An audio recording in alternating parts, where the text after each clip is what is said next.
Olivier Max, et qui m'interpelle pas longtemps à propos du Nutri-Score. Donc, tu disais, le Nutri-Score, bah oui, c'est un outil pour améliorer la santé, c'est clair, pour le diabète, pour les maladies du cœur.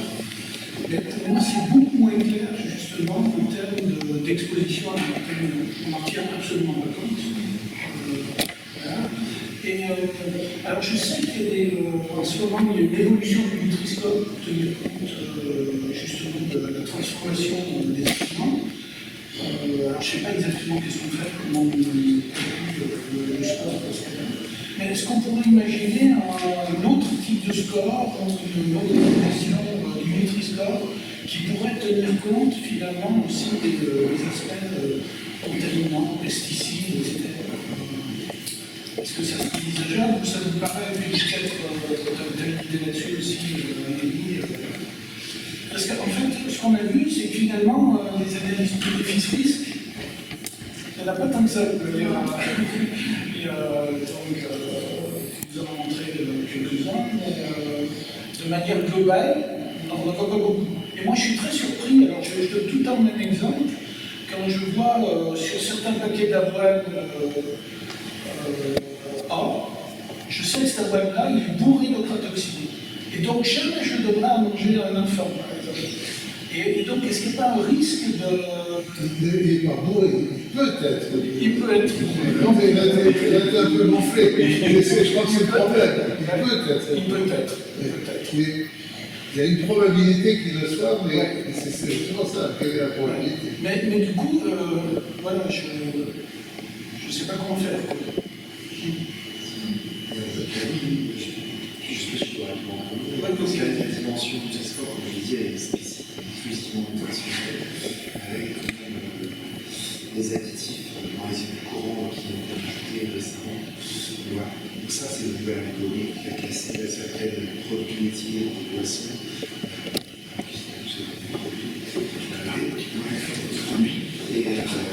Et ensuite, lorsqu'on veut tout ce qui est travail par rapport à la transformation, en particulier à l'ultra-transformation des produits, on a créé des associations ultra transformées et santé, incidence de maladies cardiovasculaires et d'obésité.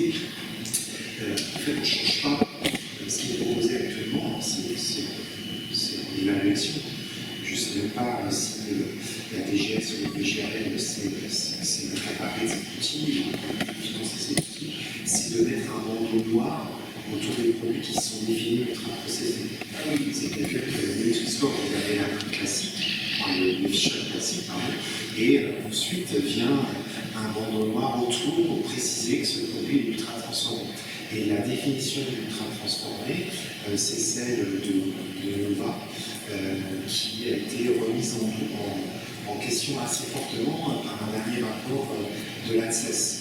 Et donc, il n'y a pas donc on a aucun souci. Donc, on propose un nouveau format, donc quelque chose d'additionnel pour informer le consommateur de produits ultra-transformés. Mais derrière, la définition qui est associée à l'ultra-transformation, il n'y a pas un consensus. Parce que cette définition de Nova va mélanger à la fois la dimension formulation, donc les nutriments, les additifs, tout ce que vous pouvez avoir, et la dimension transformation. C'est-à-dire qu'on a les matières premières, et ensuite on les transforme pour avoir le produit final, le cuir, ce qu'on peut faire en cuisine ou autre. Il y a des choses que je ne maîtrise pas du tout. Voilà, donc il faut au moins dissocier ça et d'arriver déjà à créer un consensus sur la définition d'un produit ultra transformé. C'est déjà ce qui est une des recommandations du dernier rapport de l'ANSES, mais aussi remis par beaucoup de chercheurs et donc après, pour tout ce qui est pesticides, contaminants, je pense qu'il faut créer un autre affichage. Sinon, ça viendrait, sinon on serait une espèce de bloc global et va se poser la question de la pondération des différents indicateurs. Et donc, il va complexifier la lecture et aussi quelle pondération. Donc, je pense qu'à ce stade, c'est préférable d'aller vers une autre forme d'étiquetage. par exemple, sur le message environnemental sur lequel je travaille, on a rajouté un affichage environnemental parce qu'on pourrait, donc comme ça a été fait par l'affichage global par d'autres entreprises, mais je pense que ça rend la chose beaucoup plus complexe. Parce que l'affichage environnemental, c'est déjà quelque chose de difficile à mesurer, qui n'est pas encore pérenne scientifiquement, qui va devenir et qui évolue. La SACD, elle n'est pas encore pleinement satisfaisante pour beaucoup d'acteurs.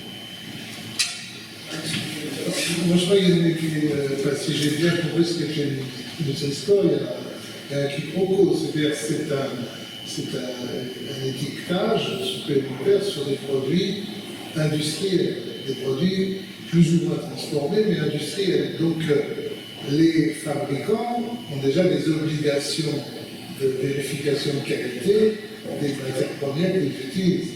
Donc, si tu commences à leur dire que les matières premières qu'ils utilisent sont toxiques, comme le Nutri-Score est un étiquetage volontaire, ils vont partir tous en courant. Ça me paraît évident. Donc, c'est la limite du jeu. Et d'un autre côté, transformer les aliments en paquets de cigarettes avec des photos de cancer. Et ça me rappelle le dernier film de Michel Leclerc, peut-être que vous l'avez vu, qui s'appelle Le mélange des genres. Il y a quelqu'un qui fait des photographies, mais bon, c'est la verbe de l'acteur qui fait des photographies qu'on met après sur le paquet de cigarettes, en se maquillant, etc. Et donc il trouve celle-là, je suis pas mal. Donc si les aliments viennent comme ça va devenir, je pense, un petit peu compliqué. Hein, donc je crois qu'il ne faut pas confondre, comme je disais, peur alimentaire et risque alimentaire. Hein. Manger, c'est pas la même chose que de fumer du tabac. C'est du tabac impliqué dans beaucoup de choses. Ouais, mais tu vois, par exemple, sur l'ochratoxine, Jessica Tressou avait fait des travaux en montrant que, en gros, c'était les enfants qui étaient le plus exposés à ce risque, notamment à travers les céréales. Donc il y a bien quand même un problème, je veux dire, de santé publique qui est appelé.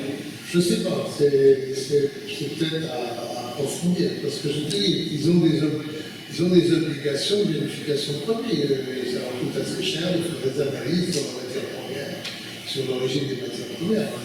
Kellogg's Cornflakes a fait sûrement tout un panel d'analyses, sauf qu'aujourd'hui, justement, les analyses des pesticides sont un peu moins chères qu'autrefois, et tu peux avoir jusqu'à 200 ou 300 molécules de rechercher dans un échantillon. Donc, les progrès de la chimie génétique simplifient un peu ça. Alors, les ochratoxines, ce n'est pas des pesticides, mais c'est quand même. Enfin, moi je pense que ça paraît un peu abusif, personnellement. Ouais, et puis peut-être qu'il y a d'autres manières, c'est ce qu'on fait de gérer le risque, qui est des limites plus grandes pour gérer ce type de risque, et plutôt le remonter sur le choix du consommateur.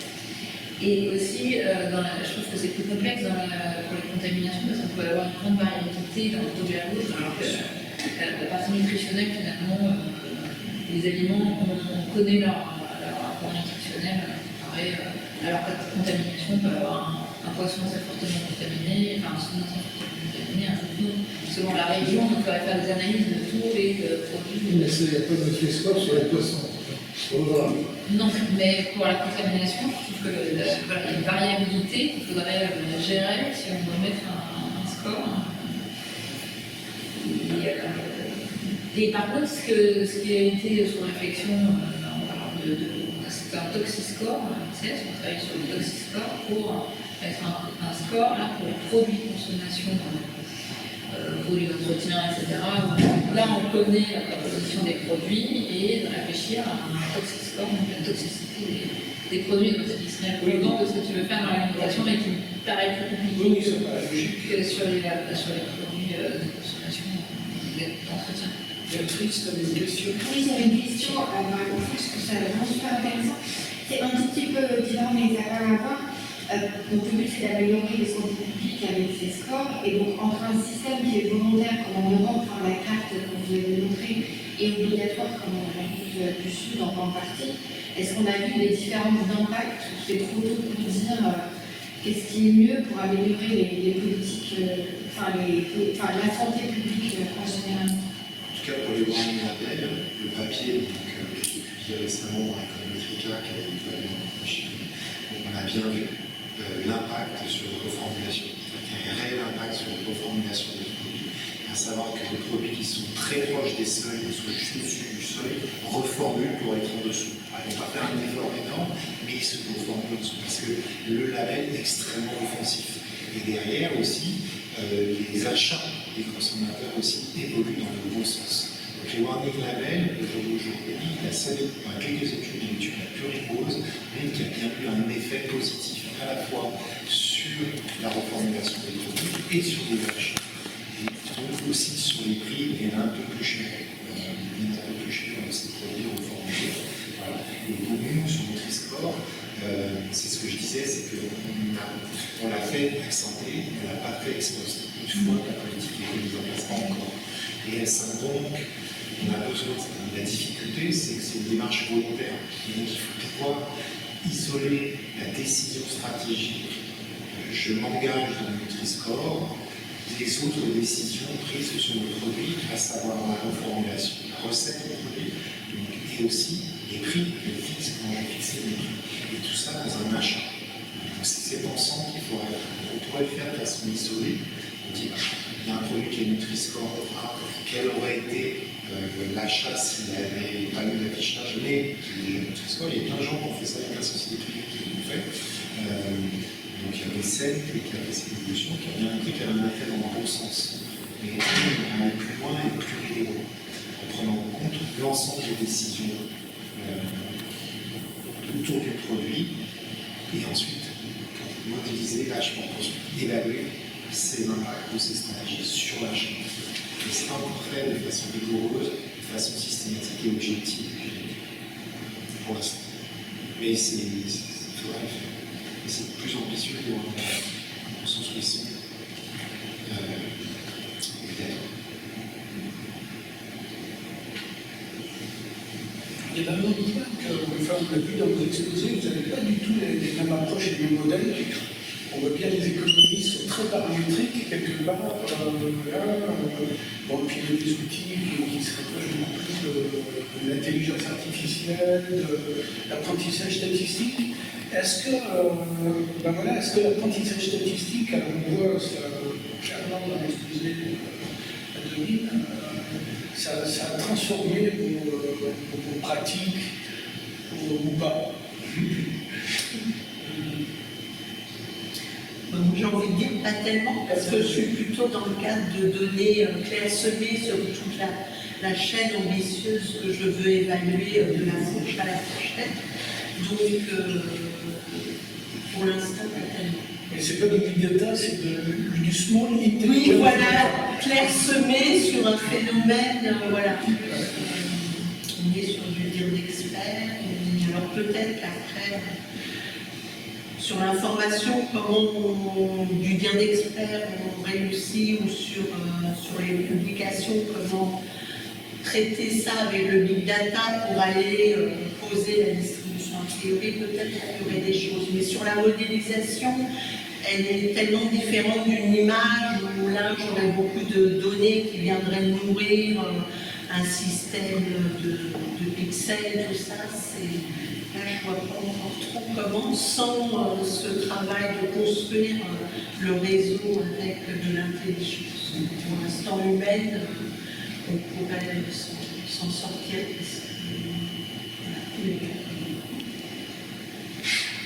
Moi, je peux peut-être rebondir. Nous, typiquement, on dit qu'on fait de l'intelligence artificielle pour le marketing. Avant tout, on fait des statistiques et de l'optimisation, mais le fait est quand même qu'on explore des méthodes d'apprentissage statistique très récentes, par exemple des réseaux de neurones. Les gens imaginent, je pense que c'est ce que les gens imaginent quand on dit qu'on fait de l'IA. On ne ment pas vraiment. Par contre, effectivement, on est sur un secteur où on n'a pas des données massives. Voilà, on ne travaille pas sur le texte ou l'image. Donc, dès qu'on sort du texte ou de l'image, sur la partie prédictive, on veut faire un modèle, etc., c'est sûr que on touche très vite les limites, et notamment pour la partie télévision, on a les gros réseaux neuraux, les gros modèles très boîte noire ne satisfont pas du tout. Voilà. Par contre, sur l'optimisation, il y a des choses super intéressantes à faire. Et là, c'est aussi de l'intelligence artificielle, mais ça va être de mettre des boîtes noires sur la partie optimisation. Généralement, en fait, c'est déjà des espèces de boîtes noires qui sont utilisées dans la vraie vie. Les gens qui gèrent un trou, ils s'en fichent complètement de savoir quel solver est utilisé pour résoudre leur problème linéaire au monde entier, qui est énorme. Et donc, il y a de plus en plus de méthodes qui se développent pour accélérer ces solvers, où c'est un peu des méthodes inspirées de l'intelligence artificielle. Mais donc, c'est des applications un peu plus originales, et là, il y a beaucoup de choses à faire, et ça permet, l'intérêt, c'est de réussir à résoudre, accélérer pour l'utilisation, pour résoudre des problèmes de taille plus grande, et ça, par contre, je pense qu'en supply chain, on y est. Enfin, on a des problèmes de très très grande dimension, parce que si vous voulez optimiser, souvent les problèmes d'inventaire, par exemple, même sans prendre les 10 000 produits, si je prends 100 produits qui ont des durées de vie périssables, qui ont des délais de livraison tels que je dois optimiser sur un horizon d'au moins 1 mois, en fait, tout de suite, quand je déformule mon problème d'optimisation, j'ai des centaines de milliers ou des millions de variables. Et donc, comment on gère ce genre de problème, là, c'est intéressant. Et donc, je trouve ça bien aussi l'IA, c'est pas que faire la vision assistée par ordinateur, faire chat GPT, c'est quand même des problèmes qu'on ne pose pas spontanément. Et je peux te poser une question. En fait, ce qui m'a surpris, c'est le fait que vous utilisiez les réseaux neuraux, par exemple, dans des bases de données, vous avez beaucoup de zéros. Ce qui est le cas très souvent en consommation, quand on est. J'ai tout le temps l'impression que les zéros, quand même, dans ce cadre, ils sont un petit peu gênants. Alors, c'est pas trop pour les séries temporelles. Non, les zéros, ça pose pas de problème. Les zones orange pour le texte, par exemple, il y a des zéros partout, parce que le texte est présenté par des vecteurs plein de zéros et des 1. Et nous, c'est plus ce type d'architecture qu'on met. Mais le jeu, c'est de les envoyer ensuite dans des espaces latents qui sont là aussi en partie. Nous, c'est vrai qu'on a utilisé dans tout ce qui est outil d'intelligence artificielle, on va utiliser dans tout ce qui est genre données. On l'utilise énormément pour aider à la classification des produits, pour créer des appareillements entre les différentes bases. Et donc à créer des nouvelles connaissances. Donc on a plusieurs outils qui ont été développés dans le laboratoire et dans aussi des règles globalement pour ça. Ensuite, pour l'anonymisation, on va l'utiliser beaucoup sur la causalité, tout ce qui a été développé en mesure efficace de causalité et tout ce qui est en particulier pour l'évaluation des politiques publiques aussi, qui sont des politiques publiques nationales, on n'a pas de contrôle. Donc, qu'est-ce qui serait passé s'il n'y avait pas eu cette politique? Donc, ça, c'est quelque chose d'assez classique, mais aussi pour mieux prévenir, estimer nos nouvelles demandes. Par exemple, si on a des achats, pourquoi un produit est acheté avec celui-ci et un autre? Pourquoi dans ce mélange de la composition, qui va consommer ce produit? Donc oui, l'intelligence artificielle, on a rencontré une personne, qui nous aide et qui participe à utiliser ces méthodes pour mieux comprendre les choix des consommateurs compte tenu de données massives. Oui, moi, ça rejoint aussi ce que dit Olivier, parce que c'est la thématique de matching, des nomenclatures, etc. Donc, nous aussi, on a recruté des personnes pour développer l'intelligence artificielle dans notre unité, notamment pour matcher les nomenclatures de différentes bases alimentaires et pouvoir les combiner. Et de façon plus générale, sur la thématique de l'exposome, on a beaucoup d'espoir. Machine learning, l'intelligence artificielle, pour pouvoir justement combiner des données très différentes, des données environnementales avec des données de santé, des données géospatialisées, etc. Et aussi faire des profiling des consommateurs, des gens exposés, donc, et de retrouver ce que j'ai montré ce matin, mais à plus grande échelle, aujourd'hui finalement leur comportement, faire le lien entre leur comportement et leur exposition dans l'âge. Ça paraît complètement transformé aujourd'hui, mais c'est en cours de transformation avec beaucoup de besoins. Ça va vraiment transformer nos pratiques aussi. Alors, En chimiométrie, dans la chimiométrie, il y a très longtemps qu'on utilise ce qu'on appelle aujourd'hui l'intelligence artificielle, mais ce n'est pas obligatoirement des applications comme celles qu'on a vues ce matin, ça va être dans ces nouvelles applications justement de protéomique ou de métabolomique, où on cherche à faire le lien entre des effets physiologiques et la présence de certaines molécules. Alors, on utilise effectivement des techniques supervisées, non supervisées, mais ça fait très longtemps. Comment il s'appelle, il a fait son livre là, sur les statistiques, Friedman, ça fait très très longtemps qu'il est marié avec une chimiste. Et donc ça fait très longtemps qu'on utilise ces techniques. Bon, ce qu'on n'utilisait pas, c'est tout récent, c'est l'IA générative, donc ça, on était contenus dans le système expert, c'est pas ce truc qui a cité. Donc on a essayé d'utiliser le système expert, mais donc aujourd'hui, il y a énormément de techniques, de statistiques, alors ils appellent ça de la bioinformatique, souvent, pour justement exploiter les résultats, les puces ADN, des choses comme ça. Sans mathématiques, ça ne marcherait pas. Il y a plein de méthodes de mesure qui, sans mathématiques, ne marcheraient pas. Ça, c'est ça sort du débat ici. L'échographie, par exemple, le signal échographique, si on regardait tel qu'il est brut, et ça ne dira rien.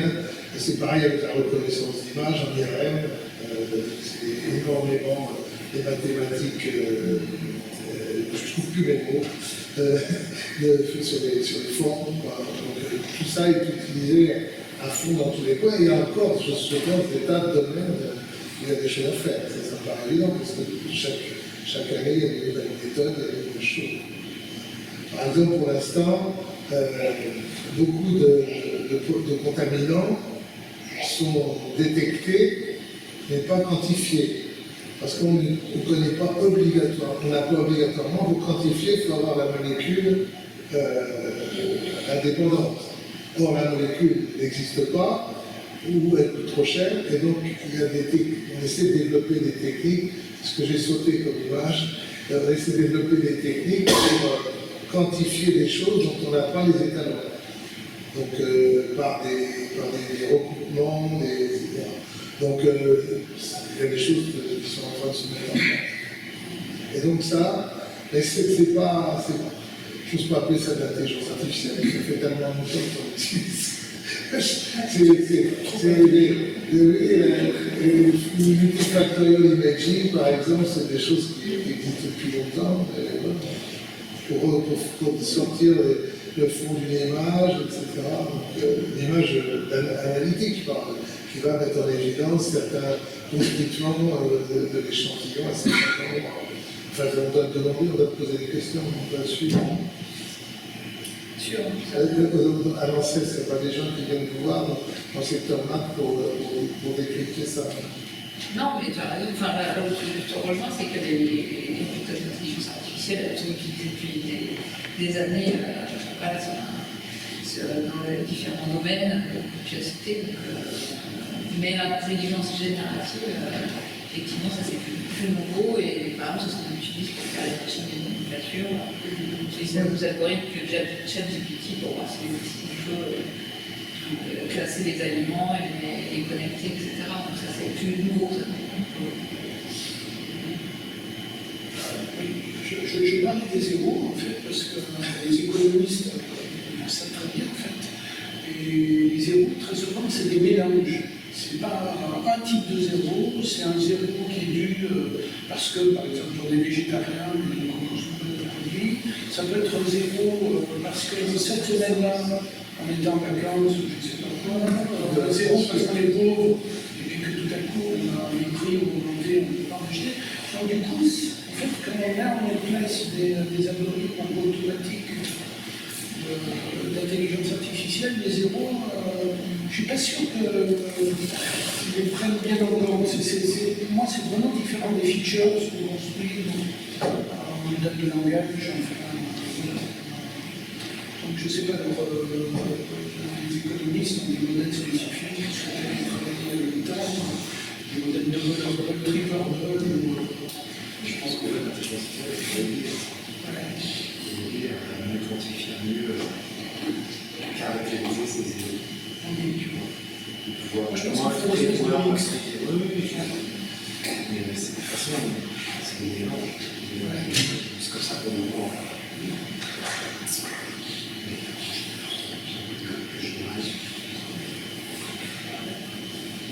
J'avais une autre petite question tous. En fait, j'ai lu un article intéressant il y a pas très longtemps sur l'impact du réchauffement climatique sur le crédit. Au début, je me suis dit que, en fait, en Asie, c'est la base de l'alimentation. Et en fait, on s'aperçoit que le réchauffement climatique a tendance à concentrer certains contaminants, notamment l'arsenic, dont j'ai parlé ce matin. Et en fait, on estime que dans là, les tranches, je suis quel horizon, une trentaine d'années, en fait, les cancers dus en fait, à la consommation de riz en Asie augmenteront de 10%. C'est quand même pas négligeable. Est-ce qu'on a des études, est-ce que vous avez vu des études en France, sur l'impact du réchauffement climatique sur les risques alimentaires? Ce que je peux dire, c'est que ce n'est pas par rapport à la toxicité, c'est-à-dire que, comme tu parles de la France, hein, je parle d'Asie, etc. En France, donc, la majorité des agriculteurs achètent leurs graines. Hein, mais ce n'est pas obligatoirement des graines de maïs qui sont des graines hybrides, mais ils sont obligés d'acheter. Mais de façon générale, on achète les graines. Or, les graines vendues par les semenciers, de par la loi, elles doivent être homogènes sur le plan génétique. Et donc, cette homogénéité sur le plan génétique représente une faiblesse par rapport au changement climatique. Parce qu'elles ont été mises au point dans un certain contexte climatique. Et donc, si le climat change, ces graines ne peuvent plus être adaptées à ce changement climatique. Donc cette loi sur la pureté génétique, on pourrait dire, parce qu'une loi raciale, une loi de Vichy, sur la pureté génétique des graines, elle est un peu néfaste à l'évolution du climat. Et donc, à mon sens, mais ça, ex-collègue de Minerais travaille là-dessus, il faudrait effectivement repenser des graines qui puissent être hétérogènes, donc qui puissent résister à des années de sécheresse, des années pluvieuses, etc. Donc la loi pour l'instant ne le permet pas. Donc c'est des évolutions qui peuvent être compliquées. Voilà, parce que après l'arsenic, je veux bien que les plantes concentrent l'arsenic, ça paraît. Je dis l'arsenic, c'est vraiment bien. Ça fait peur. L'arsenic et le cyanure. Alors le cyanure, c'est plus compliqué. Puis tu vois trop que les gens sont morts à cause du cyanure. C'est l'arsenic, c'est bien.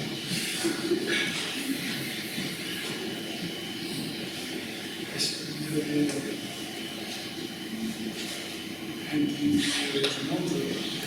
Exemple concret, non, mais c'est un sujet à énumérer. Ça nous sort un peu du débat. Sur la production agricole. Par rapport à ce que tu disais sur les mycotoxines, je pense que le stockage et l'humidité peut aussi augmenter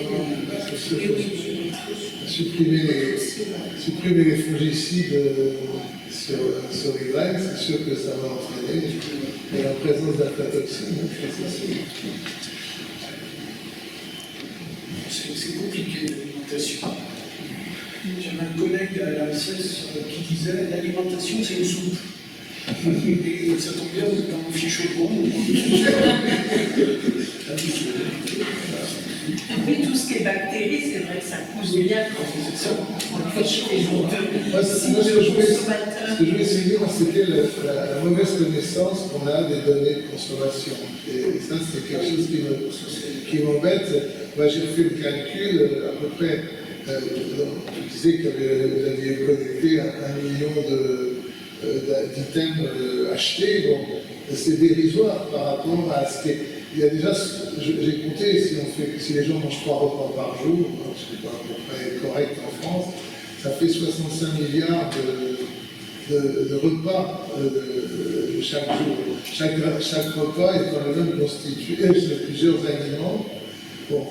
Or, quand on a des banques de données un peu comme celle que par la ANSES ou le CECODIC ou des choses comme ça, on est à 65 000 repas, des grands maximum. Si tu fais des semaines sur 3 000 personnes, c'est 65 000, donc c'est un repas sur 10 000 qui est connu, et ce repas, c'est lui-même composé parfois de 4 ou 5 aliments.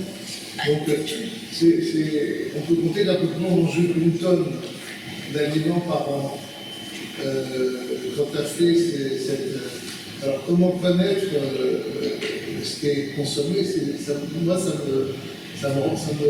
vraiment quelque chose qui m'a aidé parce que beaucoup de choses dont on a parlé aujourd'hui reposent quand même sur une méconnaissance intense de ce que nos concitoyens peuvent consommer. Donc, si on pouvait trouver des méthodes qui, à partir d'un sous-échantillonnage, puissent extrapoler à. Oui, effectivement, peut-être par des méthodes bayésiennes, peut-être, puissent extrapoler à des choses plus larges et permettre de comprendre mieux, ou par de la simulation de données, ça serait bien. Là, tu répondrais peut-être à ta question sur un Nutri-Score, je ne sais pas. Un Toxiscore, pardon. Et la grande distribution, par exemple, ils ont ces données quand même. Les sorties caisses des supermarchés. Je ne sais pas s'ils collaborent avec des institutions comme Mineral. Bien sûr qu'ils collaborent, évidemment qu'ils collaborent. C'est leur donner cher. Ils sont là tout de suite. Il y a quelques caisses après, on ne sait pas qui consomme dans la famille, si c'est jeté ou pas. Puis même, ils ne collaborent pas du tout. Ça ne les intéresse pas, c'est leur. Je pense bien qu'ils s'en foutent, mais Mais sont récupérés par des instituts, ces données.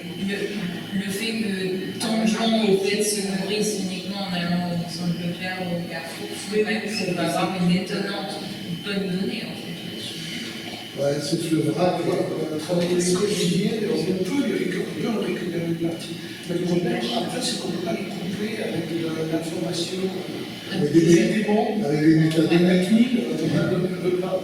Ou avec des métadonnées, tu ne peux pas les mettre avec les. Et en fait, ça donne des problèmes. Alors, c'était des questions que j'avais sur. Tu nous as montré là, des effets un petit peu contradictoires. Moi, ça ne me donne pas. Quand je vois comment mon fils et tous ses copains utilisent le Nutri-Score, c'est pas difficile. CD1, c'est bon. ABC, c'est pas bon. Donc, je pense qu'il faudrait qu'on contrôle par l'âge aussi des participants. Par l'esprit de contradiction. J'en ai parlé avec plein de jeunes de son âge, ils l'utilisent à la mer. Ça va. C'est normal, il y a du sel, il y a du sucre, et c'est ce qui est bon. Peut-être pour répondre à ces données sorties de caisse, en effet, dans le livre d'un pays avec des collaborations. Ça a été le cas, par exemple, pour l'évaluation des cas de l'âge simplifié, c'est des données sorties de caisse. On peut procéder comment, c'est-à-dire que est-ce qu'en partant des consommateurs, en consommateur qui fait des lois, sur l'accès à la donnée, il serait bien contacter l'industriel pour récupérer ces données. Il est dans l'obligation avec l'ensemble de ces données. Donc, il demande son numéro de carte d'identité. de récupérer des données. Si on arrivait à globaliser ce processus de demande, et de l'automatiser, de le rendre plus facile et de créer une cohorte, par exemple, on peut s'appuyer sur Netflix et utiliser un outil qui permet justement d'automatiser cette demande auprès des distributeurs, ça permettrait, dans une certaine mesure, qui sont satisfaisantes, de récupérer beaucoup de données et des données complètes, dans le sens où on aurait des connaissances imparfaites, mais des connaissances de nos consommateurs. Donc il y a des libertés de corps. Donc ça pourrait jouer notre faveur. Donc ça prend du temps, du développement, mais je pense qu'il y a quelque chose à faire de ce sens. Je ne sais pas si j'ai été clair. Si tu veux récupérer par les cartes de fidélité pour les gens. Oui, sauf que c'est les individus qui demanderaient leurs données parce qu'ils sont en droit de demander leurs données. Voilà. Et c'est sans coût, et c'est une obligation. Voilà, aussi, ne serait-ce que le box tracking, mais pouvoir récupérer des données caractéristiques des produits, c'est extrêmement rare. Si vous avez l'impression que c'est facile, vous essayez de le faire. Et sur certains distributeurs, récupérer un prix,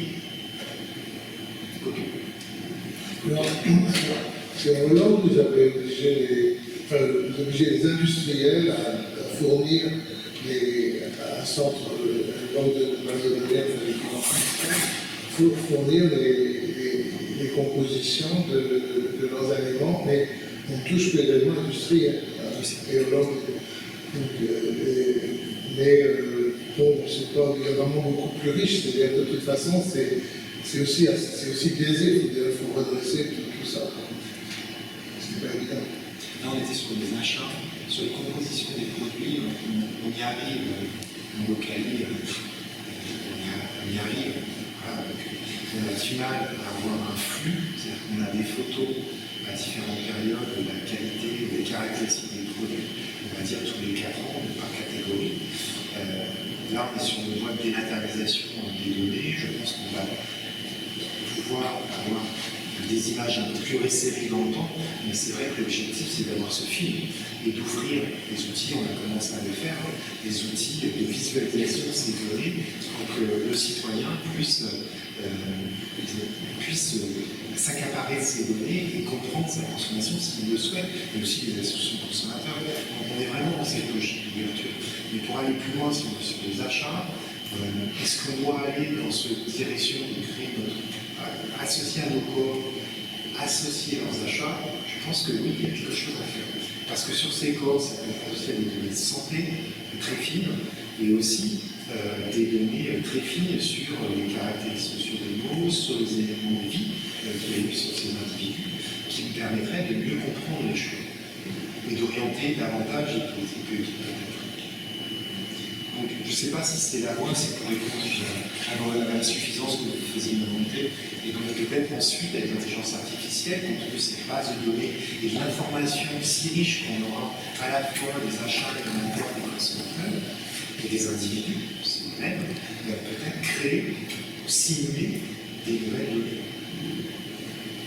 qui seraient peut-être plus représentatives et donc peut-être répondre à l'insuffisance que vous avez notée. C'est marrant que on a plus d'1 million, je ne sais plus combien je vais vous donner, mais ça considérait 10 semaines. C'était 12 semaines d'achat. Et pour que 60, 80 supermarchés. Et puis il y a une saisonnalité dans les achats, on peut ça. Oui. Donc, c'est sûr, je pense. Et vos données, elles sont publiques. En fait, je sais qu'à l'ANSES, il y a un certain nombre de données publiques, mais celles que les achats, non, parce que c'est des données pour l'achat. c'est ça. Par contre, C'est quand même c'est ça. quand on apprend, c'est des leaders, ils savent comment ça va venir, ils sont aux États-Unis, c'est des serres, c'est vrai que les données sont très chères. Il y a aussi cette réflexion, c'est qu'entrant d'établissements publics, c'est fait aux États-Unis, c'est se fédérer pour finalement avoir des données moins chères. Donc il y a une base, c'est les États-Unis, c'est mais en fait, ils peuvent récupérer des bases de données en INSEE qui sont plus grosses, parce que la Chine est complètement plus fière, et les petits des États-Unis, avoir des données contre nous. Donc, de ce prix. Très très bien. Après ça. On peut donner une note positive à ce qu'on fait quand même sur l'alimentation. C'est quand même, comparé à d'autres sources d'exposition, c'est quand même là où on a plus de données. On a ces grandes enquêtes nationales qu'on fait à l'ANSES, il y a plein d'autres instituts qui ont plein de données qui ne sont pas forcément représentatives et qui ne sont pas forcément publiques, etc. On a vraiment un large panel de données et ça au niveau européen avec aussi l'agence européenne qui collecte l'ensemble des données de différents pays et donc on a des données individuelles assez fournies sur la consommation. Donc c'est quand même peut-être pas optimal le nombre de tonnes d'aliments consommés, mais on a cette vision quand même et quand on fait des évaluations de risque ou des calculs d'exposition, on va quand même, on s'est basé sur des observations et des données représentatives, ce qui n'est pas forcément le cas pour les autres sources d'exposition. On parle de l'utilisation des produits d'entretien, de produits de consommation courante, etc., des produits cosmétiques. Tout ça, c'est pas aussi organisé, harmonisé, etc. Et c'est vraiment là où il faut mettre les efforts si on veut avoir une vision globale de l'exposition aujourd'hui. Après, on parlait quand même aussi de la contamination et de la variabilité qu'il y a sûrement dans la contamination des produits laissant pas une très bonne image, je pense, encore plus mauvaise que la consommation. Ça justifie le phénomène local, on utilise souvent une moyenne, des bases de données sur la contamination qui représentent une variabilité régionale. Et puis après, c'est des frais. Et la contamination, souvent, est présentée sous forme de conforme ou non conforme. Oui, donc, ça peut être très ponctuel sur tout ce qui est industriel, ça va être un coup l'usine qui ne marche pas, ça peut toucher beaucoup de consommateurs, mais ça va être très ponctuel. Il y a des questions? On va peut-être conclure, parce qu'il manque une passe. Bon, ben merci à tous. Merci.